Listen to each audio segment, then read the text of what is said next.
Magprito tayo ng chicken. Tapos yung isa, dalawa, hindi ko pa nabaliktad. Nilalagyan ko yun ng flour. Pero, bago ko pinaluto ito guys, binoil ko siya para malabuti yung laman sa loob. Iba kasi minsan, minamarinate, pero ito, pinoil ko lang siya.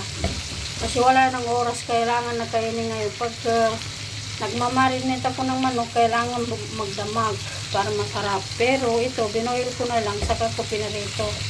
Nilagyan ko lang siya ng flour, harina. So yan guys, patuloy pa rin tayo magprito. Guys, ang ating kanin dito ay sinangag guys. Ito yung partner natin sa chicken na fried. Para hindi na ako magsain. Siyempre, mas masarap pa rin yung sinangag, diba? So yan guys, patuloy muna natin ang pagluluto, hindi pa yan tapos eh. Ito na guys yung aking niluto guys, ito na yung finished product natin. Meron pa ako na inuan kanin na yellow. Hindi yellow, red yung kabsa. Tapos meron akong sinangag dyan, nakakalahat. Ayan lahat sinangag. Siyempre meron tayong cucumber is life. Diba guys? Kain po tayo. Sana meron kayong pagkain dyan sa mga table nyo para masabayan nyo kami kumain guys.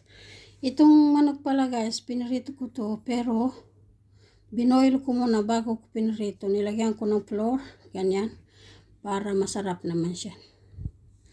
So yan lang guys ang aking sasabihin guys. Kain po tayo guys. Ngayon lang ako magla-lunch kasi anong oras na ngayon ay ano na siya, 5:24 ng afternoon. Evening na yata dito o afternoon. So, yan lang guys ang ating pagkain for today. Wala tayong gravy or sauce kasi tinamad ang person magluto. Maggawa ng gravy. So, yan lang guys ang ating pagkain. Kain po tayo. Yan ako muna dito na. Ayan, may sinangag. Kalahati. Tapos yung manok. Ayan. Cucumber.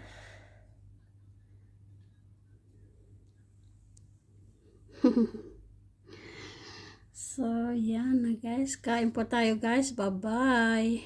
Yan lang naman sasabihin ko sa inyo guys. Para lang pagkita sa inyo kung anong pagkain ko ngayon.